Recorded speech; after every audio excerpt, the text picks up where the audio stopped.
First of all, I'm just going to say this, and I'm going to be quiet and let you all listen to the rest of the video.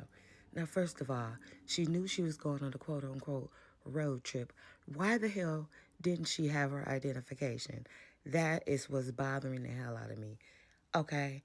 So, she first of all said she was dropped off at the hotel and then told to wait 15 minutes. What the hell? Okay, just listen, y'all.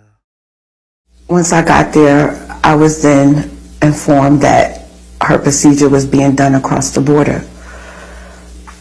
In that event, we were just arriving in Brownsville, Texas at Studio 6, and I didn't have proper identification, so I couldn't join her to go across to the border, which left me back at the hotel.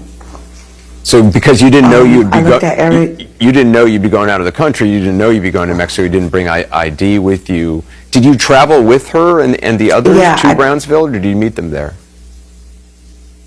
No, we all traveled together. Okay. It was a road trip. So did you have any idea about threats down in Matamoros or what it was like across the border? Or did Latavia? No, sir, not at all. Not to my knowledge. I'm assuming that she didn't know because I know her. Like, she's not gonna travel to danger.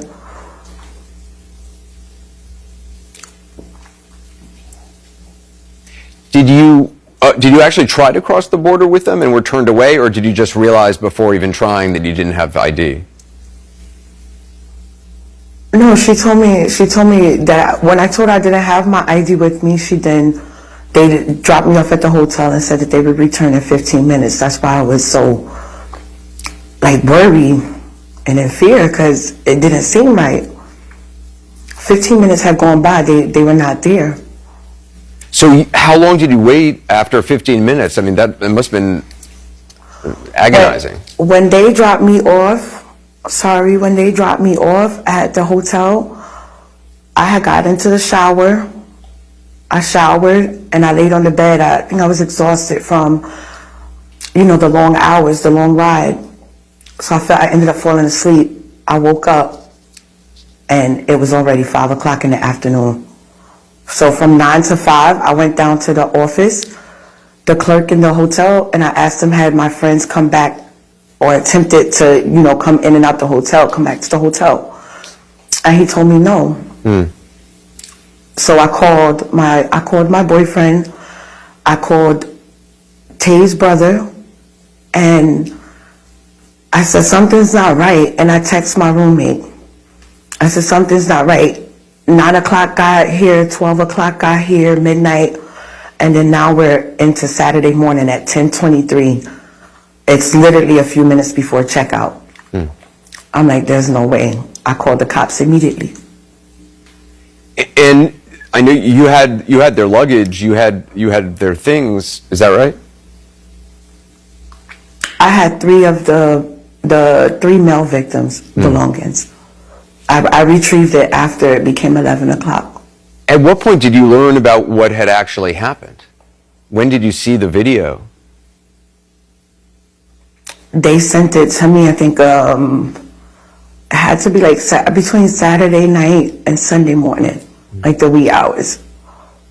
What did you think when you saw that? I mean, I dropped the phone. My body clenched up. I dropped the phone. My stomach was in knots. And I just began praying. For the return of them. I didn't know much about the cartels, and I started looking up videos, and it was bad. It was bad. I began to think the worst, and just thank God for her daughter. She gonna start deflecting real bad because I don't think she knew them other dudes. She held me together. I don't think she was friends with them. Because have you talked to her since? How have you been able to talk to Latavia? Have you talked to her daughter? And she gonna act like she didn't hear. Yeah, me and her daughter speak every so many minutes. And yes, I have spoken to Tay. It put me at ease a little bit. It was music to my ears to hear her voice. What do you want people to know about Latavia and the others, about your friends? It fell again. I want the world to leave us alone and stop being mean. I want them to have a heart, because everyone has a past. What happened to her wasn't right. She didn't deserve it. She's a beautiful person. When I spoke to Latavia yesterday, she said, thank you. She told me thank you, and said she was worried about her. This lady was facing death damn near. And she said, I was worried about you. She said she was worried about you. I love her. She's the best. Right? Wow. She's a beautiful person. Well, Cheryl, I'm so sorry for what you and your friends have gone through, and I appreciate you taking the time to talk to us, and I wish you the best. I hope you get to see her soon. Thank you. I appreciate that.